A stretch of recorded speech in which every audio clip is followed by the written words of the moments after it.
Book Summary: Proust and the Squid, The Story and Science of the Reading Brain by Maryanne Wolf. Enjoy the video. Please subscribing to my channel for more great content like this.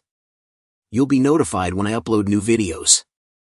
Proust and the Squid, The Story and Science of the Reading Brain by Maryanne Wolf delves into the remarkable journey of the reading brain over thousands of years. Here are some real case examples. 1. Luke's reading intervention.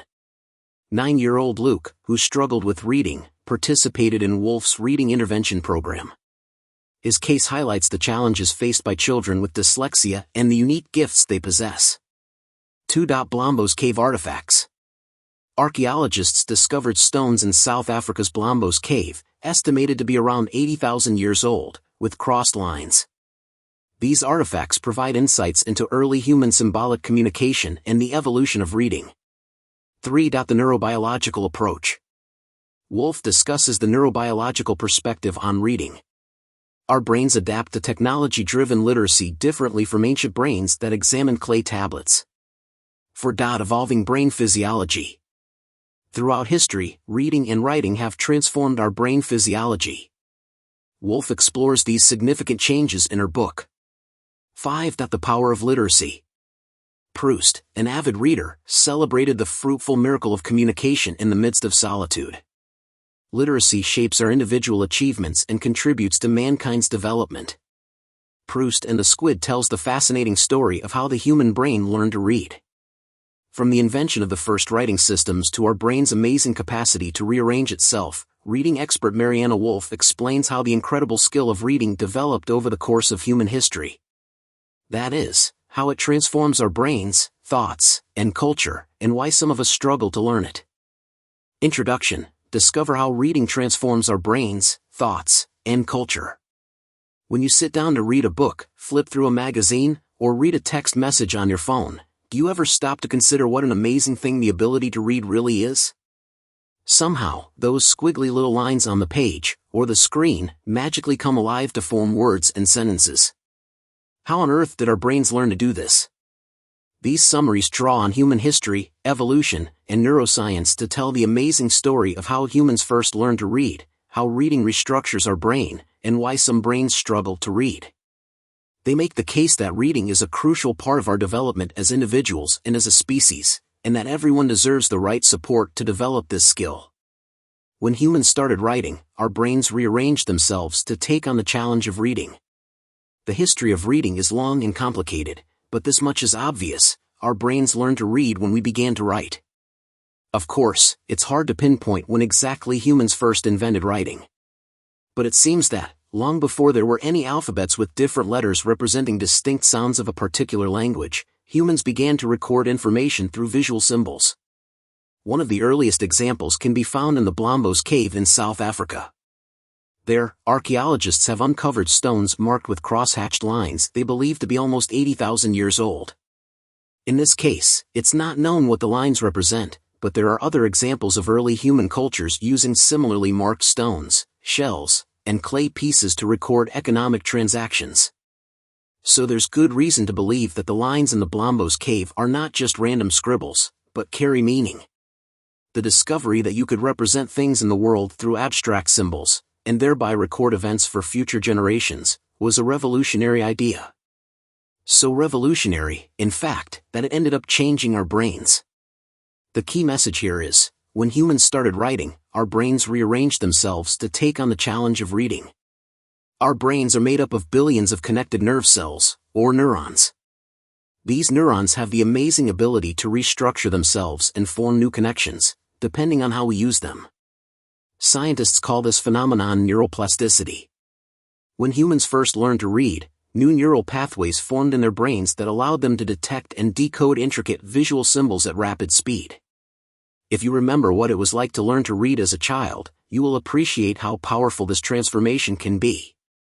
From not knowing what to make of those strange markings on the page, your reading skills soon become so automatic that you can't not read the words in front of you. Neuroscientists have shown that, when humans look at unfamiliar, letter-like shapes, we only activate a small part of the visual areas located in the back of our brain. But when we see letters we know, our brain's activity nearly triples. Not only does it engage more of the visual areas, but it also fires up parts of the brain specialized in language processing, hearing, and abstract concepts. One of the most important new connections that first formed in our ancestors' brains as they learned to read was between a part of the back of the brain called the angular gyrus, an area responsible for association, and areas involved in object recognition. This neuronal breakthrough was the basis for some of the first complex writing systems, which we'll get to know in the following chapters. The first alphabets revolutionized both our ability to record our thoughts and our thoughts themselves. Writing as we know it was invented in different parts of the world several times throughout history. The Sumerian cuneiform, or writing system composed of wedge-like marks that look a lot like bird tracks, and Egyptian hieroglyphs, are two of the best-studied early writing systems. They originated entirely independently from one another around 3200 BCE in Mesopotamia and ancient Egypt. Both systems started as tools for administration and accounting. They were initially pictographic, meaning their symbols roughly resembled the things they represented. The Egyptian hieroglyph for house, for example, looks like an old Egyptian house seen from above, as the gods would see it. To quickly decipher these pictographs, our brains had to form new pathways between the visual and visual association areas involved in language processing, and the frontal lobes, where higher thinking takes place. Over time, these two writing systems grew more complex and abstract. By the late Egyptian period, the number of hieroglyphs had skyrocketed from around 700 to several thousand. Some hieroglyphs now also represented both a word, and the first syllable or sound in that word. Because of this complexity, these ancient scripts took several years to master. This was until the ancient Greeks discovered writing could be as easy as ABC. Here's the key message: the first alphabets revolutionized both our ability to record our thoughts, and our thoughts themselves. Around 750 BCE, the ancient Greeks discovered that their language could be broken down into a limited number of sounds and that each sound could be represented by a letter. They were likely inspired by the consonant-based script of the Phoenicians, but they went a step further. The Greek alphabetic system was the first writing system to fully rely on a small number of letter-to-sound correspondences, without mixing in symbols representing words or syllables. This allowed the Greeks to easily record spoken language in all its complexity. This system had many advantages. First of all, alphabets are economical. Most of them use fewer than 26 letters to represent all sounds in their language. This saves our brain energy and effort. It also comes with another advantage: alphabetic writing systems are easier and much quicker to learn than scripts with hundreds or thousands of different characters. Finally, the alphabetic system allowed humans to record spoken word and unspoken thought in all its complexity. It also allowed us to form completely novel thoughts, never before articulated. For the Greeks, this resulted in an incredibly prolific period of art, culture, science, and politics from around 700 BCE to 600 AD, a period that, thanks to the alphabetic system, we can still read about today in all its glory and complexity. The foundation for reading is laid early in a child's life. If there's one thing most experts on reading agree on, it's that there's no such thing as too early when it comes to reading to your child. Long before they understand a single word, children's brains start preparing them for the formidable task of reading. The key message here is, the foundation for reading is laid early in a child's life. At just 6 months old, the visual system needed to recognize small symbols like letters is already fully functional. And at 18 months old, children typically realize that everything around them has its own name. In the early years that follow, children's perception, attention, and conceptual systems develop at an incredible speed. That's why reading to children at this time can have such a significant impact. When you read to young children, their own speech also becomes more sophisticated in the process. This effect has been demonstrated by numerous studies.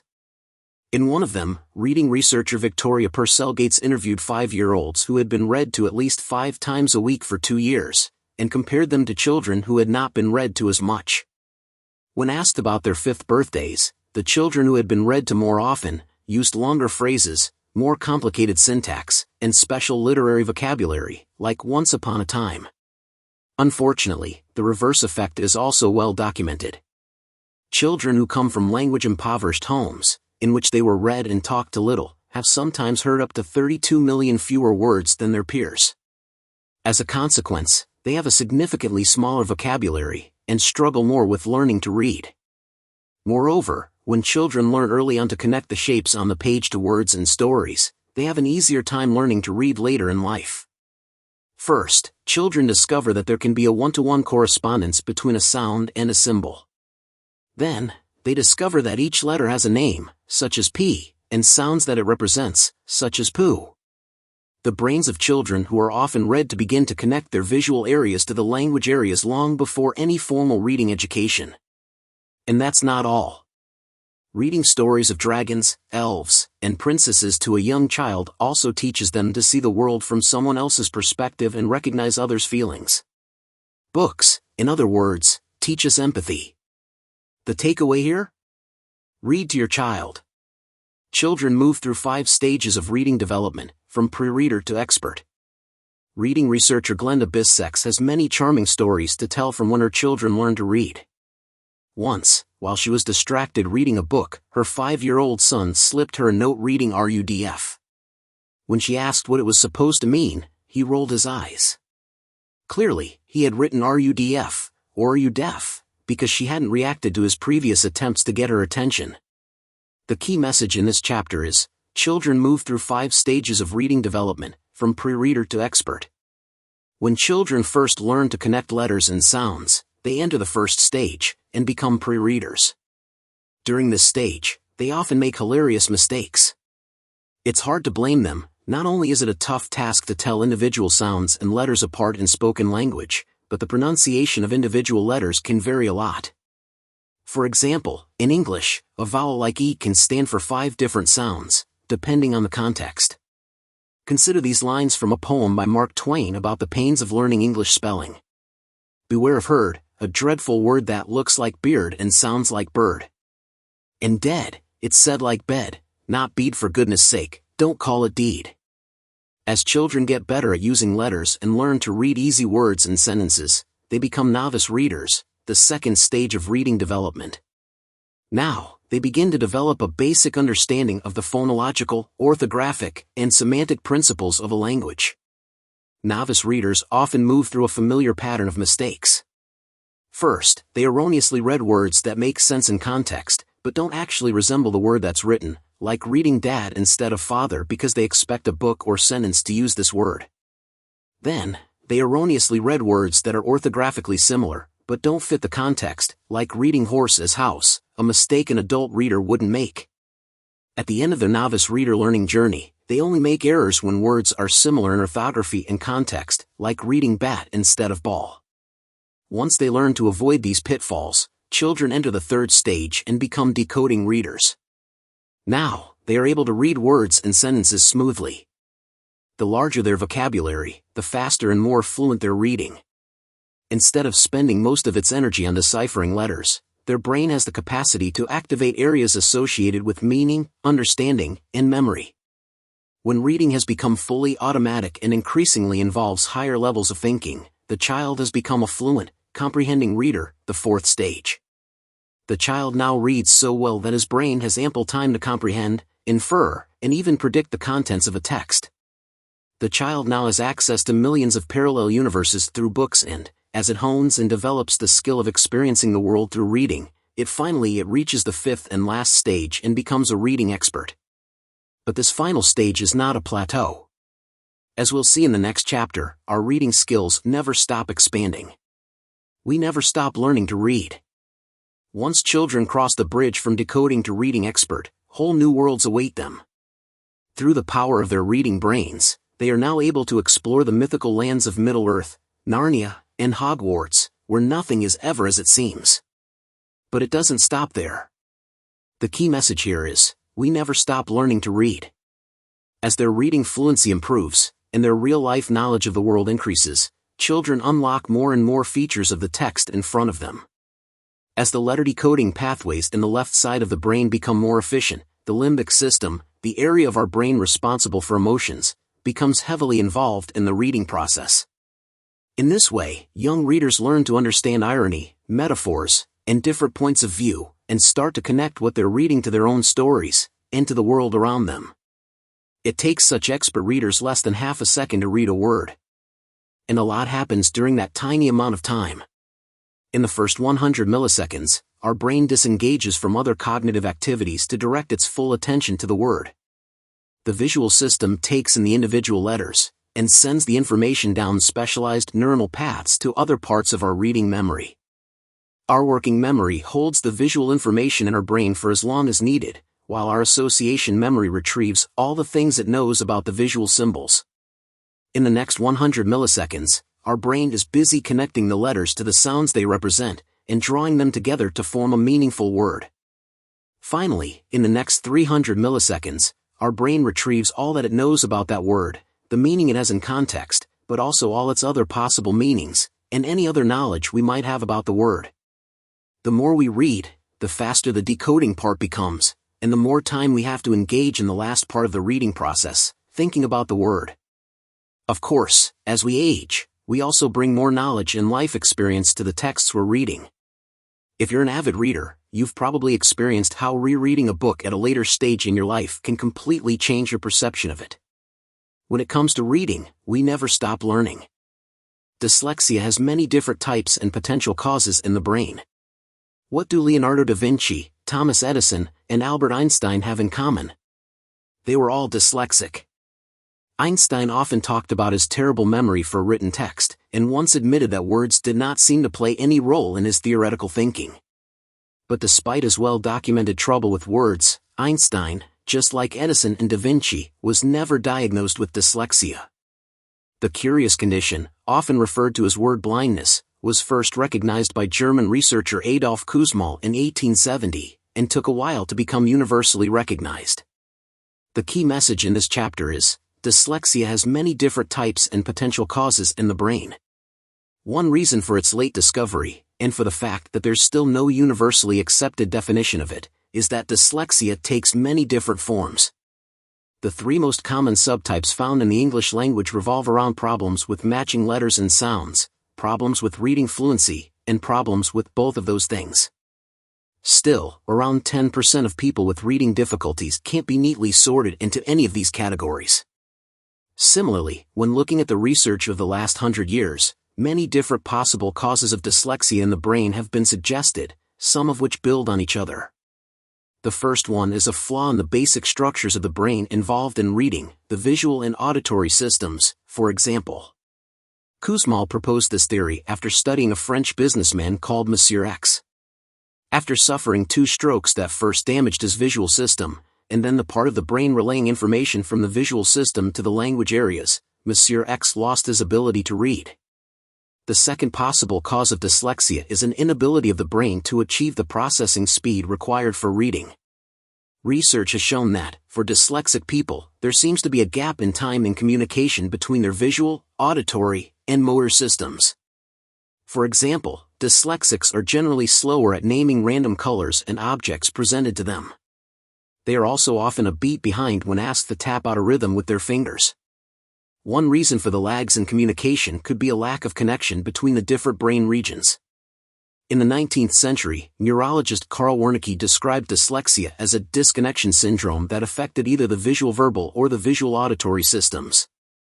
These possible deficits mean that the dyslexic brain has to come up with different ways of reading. Modern brain imaging confirms that dyslexics seem to use a very different brain circuitry for reading than non-dyslexic people. In the next chapter, we will see just how different the brains of dyslexics might be, and why that's not necessarily a bad thing. People with dyslexia may have other talents, not in spite but because of their different brain structure. In spite of how we talk about it, dyslexia is not actually a reading disorder. It can't be, because the human brain was never actually meant to read. As we learned in the last chapter, whatever prevents a dyslexic brain from learning to read must be caused by some variation in its deeper, more basic structures. But how does the different wiring of dyslexics affect their other skills? The key message in this chapter is, people with dyslexia may have other talents, not in spite but because of their different brain structure. Da Vinci, Edison, and Einstein weren't the only dyslexic geniuses in history. There's also Antonio Gaudí, the Spanish architect famous for his surreal, colorful buildings. Then there's pop artist Andy Warhol, actor Johnny Depp, and philanthropist Charles Schwab, to name just a few. Could it be that these people's inventiveness and creativity stem from the same underlying brain differences that cause dyslexia? So far, there is no conclusive proof for this theory, but some interesting findings point in this direction. In the 1960s and 70s, pioneering neurologist Norman Geschwind found that dyslexia is often connected with unusual speech and motor patterns, difficulties with coordinating movements and emotional issues on the one hand, but also remarkable spatial and visual talents on the other. The reason for this could be that dyslexics use their two brain hemispheres more symmetrically. In most people, the so-called planum temporale, a brain area involved in processing language, is larger in the left hemisphere than in the right. But in dyslexics, the planum temporale is the same size in both hemispheres.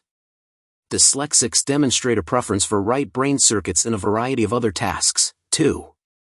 The author has come to suspect that this right brain dominance is why people with dyslexia seem to have a talent for larger visual pattern recognition. From her own casual observation, she finds that dyslexics tend to gravitate towards fields such as design, radiology, or high finance, where an ability to spot and interpret larger patterns is important. Though dyslexia is a well-recognized condition today, we're still not doing everything we can to make sure that dyslexics receive the right support to develop their other skills. Children with dyslexia are still often diagnosed too late or not at all, and get left behind by their peers and educators. As a consequence, society might miss out on some amazing talent. That's why it's critical that parents and educators pay attention to a child's potential reading problems, and make sure that they receive immediate, intensive intervention to overcome them. The skill of reading is an important part of our personal and cultural development, and we must do our best to preserve it. When the ancient Greeks first started writing, not everyone was happy about it. Famous philosopher Socrates, who lived in ancient Greece right around the time writing became popular, rejected the new technology outright.